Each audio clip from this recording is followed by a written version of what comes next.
আসসালামু আলাইকুম। সবাইকে স্বাগত জানাচ্ছি আমার দেশ সম্পাদক মাহমুদুর রহমানের প্রতি বুধবারের নিয়মিত মন্তব্য কলামে।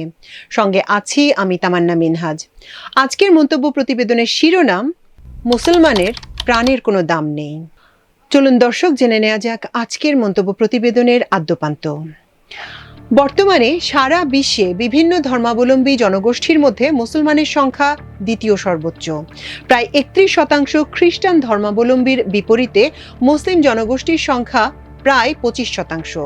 বিস্ময়করভাবে 800 কোটি মানুষের পৃথিবীতে প্রতি 4 জনের মধ্যে একজন ইসলাম ধর্ম পালন করলেও একক জাতি হিসেবে 21 শতকে মুসলমানরাই সবচেয়ে বেশি নিগৃহীত ও উপেক্ষিত হয়েছে।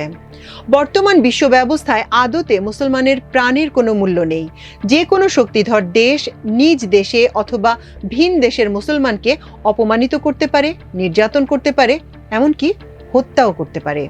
এই অত্যাচারের জন্য সেই রাষ্ট্রকে কোথাও কোনো জবাবদিহি করতে হবে না। নিরাপত্তা পরিষদের 5 মোড়ল মিলে জাতিসংঘকে প্রকৃতপক্ষে সম্পূর্ণ অকার্যকর করে রেখেছে। তারা যার যার ভূ রাজনৈতিক স্বার্থে লাজ লজ্জাহীনভাবে আন্তর্জাতিক আইনের নিত্য নতুন ব্যাখ্যা উদ্ভাবন করে থাকে।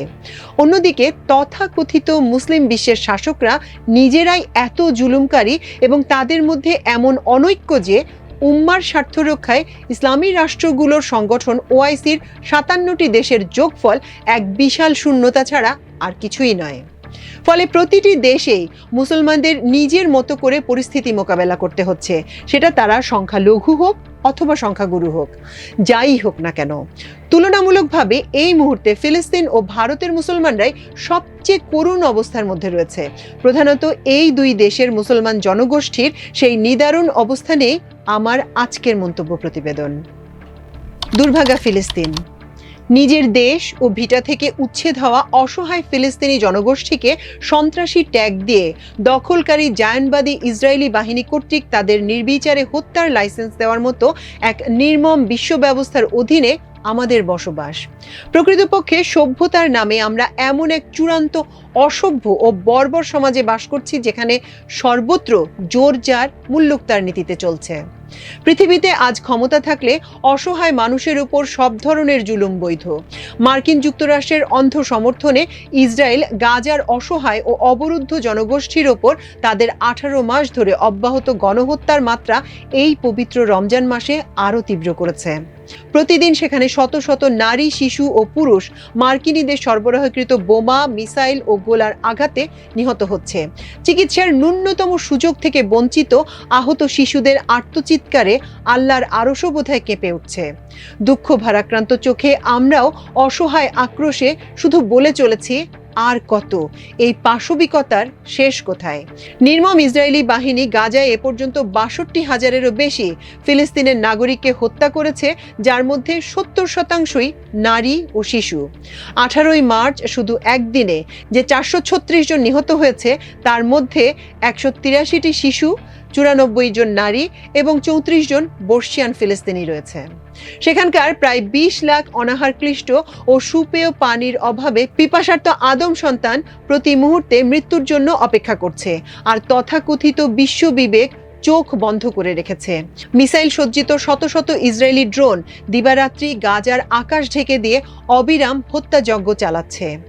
মার্কিন যুক্তরাষ্ট্র ইসরায়েলকে শুধু বিলিয়ন বিলিয়ন ডলারের অত্যাধুনিক মারণাস্ত্র সরবরাহ করেই বসে নেই। বিশ্বের সবচেয়ে ক্ষমতাধর দেশটি জায়নবাদী রাষ্ট্রের সঙ্গে মিলে সরাসরি মুসলমান নিধনেও অংশ নিচ্ছে। একদিকে যুক্তরাষ্ট্র, যুক্তরাজ্য ও ইউর আশকারায় ইসরায়েল আন্তর্জাতিক আইনকে কোনো রকম পাত্তা না দিয়ে ফিলিস্তিন, লেবানন ও সিরিয়ার উপর বর্বর আক্রমণ অব্যাহত রেখেছে। অন্যদিকে মার্কিন যুক্তরাষ্ট্র ও ইসরায়েল যৌথভাবে ইয়েমেনের উপর হামলা চালাচ্ছে। পবিত্র রমজান মাসের প্রতি কোনো রকম শ্রদ্ধা আক্রমণকারীরা দেখাচ্ছে না। একচ্ছত্র ক্ষমতার দাপটে ওয়াশিংটনে ট্রাম্প প্রশাসন মুসলমানদের প্রতি তাদের অপরিসীম ঘৃণার প্রকাশে আর কোনো কূটনৈতিক রাগঢাক রাখারও প্রয়োজন বোধ করছে না। স্বয়ং প্রেসিডেন্ট ট্রাম্প গত সপ্তাহে CNN এর সঙ্গে এক সাক্ষাৎকারে বিশ্বের 200 কোটি মুসলমানের অনুভূতির প্রতি কোনো রকম সম্মান না দেখিয়ে বলেছেন, ইসলাম নাকি তাদেরকে ঘৃণা করে। আমি ধারণা করছি তিনি তাদের বলতে কেবল যুক্তরাষ্ট্রকে নয়, পুরো পশ্চিমী দুনিয়াকেই বুঝিয়েছেন। এ জাতীয় ইসলামোফোবিক মন্তব্য প্রেসিডেন্ট ট্রাম্প আগেও দিয়েছেন। তবে তার এবারের বক্তব্যের মধ্যে একটা বিষয় আমি বুঝতে অক্ষম, যে ইসলাম ধর্মবিধানের মধ্যে কোথায় তিনি পশ্চিমের প্রতি বিরাগ খুঁজে পেয়েছেন। তিনি যদি বলতেন তার ধারণা মুসলমানরা পশ্চিমা বিশ্বকে ঘৃণা করে, তাহলে সে কথার হয়তো একটা অর্থ করা যেত। কিন্তু এবার তিনি 200 কোটি মুসলমানের ধর্মকে সরাসরি আক্রমণ করে বসেছেন। আমি মনে করি এই বিস্ময়কর তিরস্কারের মধ্যে দিয়ে প্রেসিডেন্ট ট্রাম্প ইসলামোফোবিয়াকে নতুন এক উচ্চতায় নিয়ে গেছেন। তিনি কি এরপর তাহলে ইসলামের বিরুদ্ধে ক্রুসেড ঘোষণা করতে চান? আমাদের স্মরণে আছে সন্ত্রাসের বিরুদ্ধে অনন্ত যুদ্ধ ঘোষণার সময় তৎকালীন মার্কিন প্রেসিডেন্ট জর্জ বুশ একবার ক্রুসেডের হুমকি দিয়েছিলেন। ট্রাম্পের এই অবিশ্বাস্য সাম্প্রদায়িক ও বর্ণবাদী মন্তব্যের মাধ্যমে প্রমাণিত হয়েছে প্রকৃতপক্ষে তিনি নিজেই ইসলাম ধর্ম ও মুসলমানদের প্রচণ্ডভাবে ঘৃণা করেন। এই বক্তব্য দেওয়ার আগে তিনি গাজার জনগণকে যেভাবে নরক দেখানোর হুমকি দিয়েছিলেন, তার মধ্যেও সেই চরম ঘৃণার বহিঃপ্রকাশ ছিল। তিনি এমন হুমকি দিতেও দ্বিধা করেননি যে তার নির্দেশ অনুযায়ী ফিলিস্তিনিরা গাজা থেকে স্বেচ্ছায় উচ্ছেদে সম্মত না হলে তাদের পাইকারিভাবে হত্যা করা হবে। প্রেসিডেন্ট ট্রাম্পের ঘৃণাসূচক মন্তব্যে অনুপ্রাণিত হয়েই ইহুদিবাদী রাষ্ট্রটি হামাসের সঙ্গে যুদ্ধবিরতি চুক্তি ভঙ্গ করে আবার গণহত্যা শুরু করেছে। মার্কিন প্রেসিডেন্ট যেহেতু গাজার জনগোষ্ঠীকে তাদের বাসভূমি থেকে উচ্ছেদ এবং পাইকারিভাবে হত্যা করার হুমকি দিয়ে রেখেছেন, তাই আমার আশঙ্কা ফিলিস্তিনি জাতিকে একেবারে নিশ্চিহ্ন করাই হবে এই সুযোগে কট্টর জায়নবাদীদের লক্ষ্য। এই লক্ষ্য পূরণ করতে গিয়ে যদি লাখ লাখ মানব সন্তানকেও হত্যা করতে হয়, তাতেও ক্ষমতাধরেরা বিন্দুমাত্র বিচলিত হবে না। ফিলিস্তিনিদের লাশ জায়নবাদীদের কাছে শুধু একটি সংখ্যা মাত্র। আজ সেহরি খেয়ে লিখতে বসেছি, দূর থেকে ভেসে আসা ফজরের আজান শুনছি, আর গাজার অসহায় শিশুদের কথা ভেবে চোখ ভিজে আসছে। মোদির ভারতে নিপীড়িত মুসলমান। বিশ্বের সব রাষ্ট্রের মধ্যে এই মুহূর্তে যে দেশের সংখ্যালঘু সম্প্রদায় সবচেয়ে বেশি নিগৃহীত, অত্যাচারিত ও অপমানিত হচ্ছে, তার নাম হলো তথাকথিত ধর্মনিরপেক্ষ ভারত। এই রমজান মাসেও ভারতের বিভিন্ন রাজ্যে মুসলমানদের উপর ভয়াবহ নির্যাতন চলছে। মাত্র কয়েকদিন আগে দেশটির বৃহত্তম রাজ্য উত্তরপ্রদেশে সংখ্যাগরিষ্ঠ হিন্দুরা তাদের আনন্দ ফুর্তির ধর্মীয় উৎসব হোলি উদযাপন করার আয়োজনের অংশ হিসেবে প্রধান সড়কের পাশের সব মসজিদ ত্রিপল দিয়ে ঢেকে দিয়েছিল। কারণ হোলির শোভাযাত্রায় অংশগ্রহণকারী উন্মত্ত হিন্দুদের মধ্যে মসজিদ দেখলেই নাকি সেটি বাবরি মসজিদের মতো ধ্বংস করার বাসনা জাগ্রত হতে পারে। একই উত্তরপ্রদেশে খালিদ প্রধান নামে আইআইএমটি ইউনিভার্সিটির এক ছাত্রকে গ্রেপ্তার করেছে রাজ্যটির পুলিশ। ছাত্রটির অপরাধ, সে বিশ্ববিদ্যালয়ের এক খোলা মাঠে তার সতীর্থদের জামাতে নামাজ পড়ার একটি ভিডিও সামাজিক যোগাযোগ মাধ্যমে পোস্ট করেছিল। এক কট্টর হিন্দুর অভিযোগ অনুযায়ী খালিদের পোস্ট নাকি বিশ্ববিদ্যালয়ের হিন্দু ছাত্রদের ধর্মীয় অনুভূতিতে ভয়ঙ্কর আঘাত লেগেছে।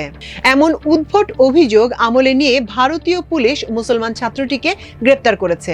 এটা বাংলাদেশের জনগণের কল্পনাতেও আসবে না যে ঢাকা বিশ্ববিদ্যালয়ের কোনো হিন্দু ছাত্রকে শুধু দুর্গাপূজার ভিডিও পোস্ট করার অপরাধে গ্রেপ্তার করা হতে পারে। এই কয়েক মাস আগে এদেশে দুর্গাপূজার সময় সংখ্যাগুরু মুসলমানরা পালা করে রাত জেগে মন্দির পাহারা দিয়েছে। এর চেয়েও ন্যাক্কারজনক ঘটনা ঘটেছে মহারাষ্ট্রে। সেই রাজ্যের নাগপুরে মোগল সম্রাট আওরঙ্গজেবের কবর রয়েছে। নরেন্দ্র মোদীর কট্টর হিন্দুত্ববাদী দল বিজেপির রাজনৈতিক বয়ানে সর্বদা সম্রাট আওরঙ্গজেবকে একজন অত্যাচারী ও হিন্দু নিধনকারী শাসক রূপে চিত্রিত করা হয়ে থাকে। সম্প্রতি এ বিষয় নিয়ে বলিউডে ইতিহাস বিকৃত করে এক সুপারহিট ও ইসলামোফোবিক সিনেমা নির্মিত হয়েছে। সেই সিনেমা প্রদর্শিত হওয়ার পর বিজেপির সন্ত্রাসী দুই অঙ্গ সংগঠন বজরং দল ও বিশ্ব হিন্দু পরিষদ আওরঙ্গজেবের কবর ধ্বংস করার জন্য সহিংস আন্দোলন শুরু করে। তারা মোগল সম্রাটের কুশপুত্তলিকা ও কবরের পবিত্র কলেমা খচিত চাদর আগুনে পুড়িয়ে দেয়। মুসলমানরা প্রতিবাদ করলে সেখানে সাম্প্রদায়িক দাঙ্গা শুরু হয়। মধ্যযুগে মোগল সাম্রাজ্যের অধীনে ভারত বিশ্বের অন্যতম প্রধান সামরিক ও অর্থনৈতিক শক্তিতে পরিণত হলেও একবিংশ শতাব্দীর ভারতের হিন্দুত্ববাদী রাজনৈতিক উদ্দেশ্য প্রণোদিত বয়ানে মোগল সম্রাটদের প্রধানত অত্যাচারী ও হিন্দু বিদ্বেষী রূপে চিত্রিত করা হয়ে থাকে, অথচ সব নিরপেক্ষ ঐতিহাসিক মোগল শাসন ব্যবস্থাকে সেকুলার বলেছেন। এবং সম্রাট আওরঙ্গজেবের শাসনামলে ভারত বিশ্বের বৃহত্তম অর্থনৈতিক শক্তিতে পরিণত হয়েছিল বলে মন্তব্য করেছেন। সেই সময় ভারতের অর্থনৈতিক প্রবৃদ্ধি আজকের আমেরিকার সঙ্গে তুলনীয়।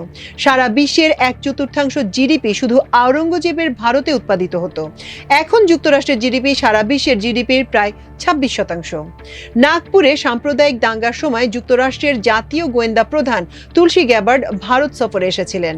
অনেকে তুলসী গ্যাবার্ডকে ভারতীয় বংশোদ্ভূত বলে ভুল করে থাকেন।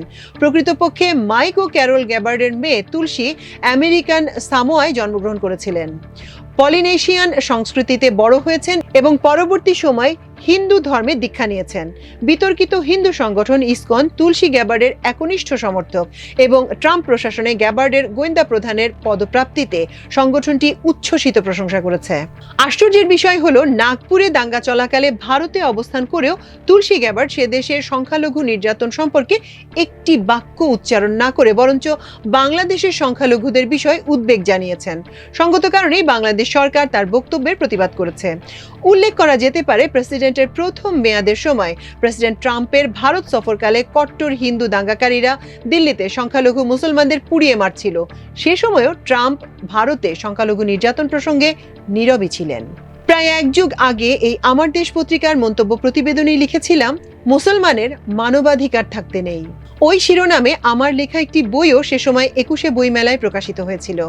1 যুগ পর মুসলমানের অবস্থার আরও অবনতি হয়েছে।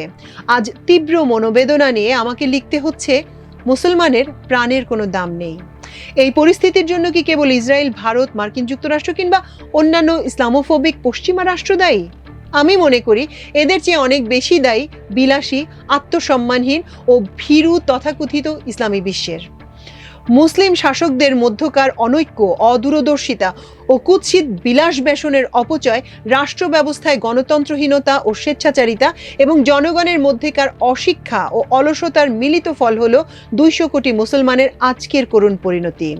আমরা নিজেরা না শুধরালে এই আশা করতে পারি না যে কোনো এক জাদু বলে ইসলামোফোবিক পশ্চিমা রাষ্ট্রগুলোর শাসকদের হৃদয়ে পরিবর্তন ঘটবে। তারা দয়া পরবশ হয়ে আমাদের প্রাপ্য সম্মান দিয়ে দিবেন। এভাবে কখনো বিশ্ব ভূ রাজনীতির পরিবর্তন হয় না।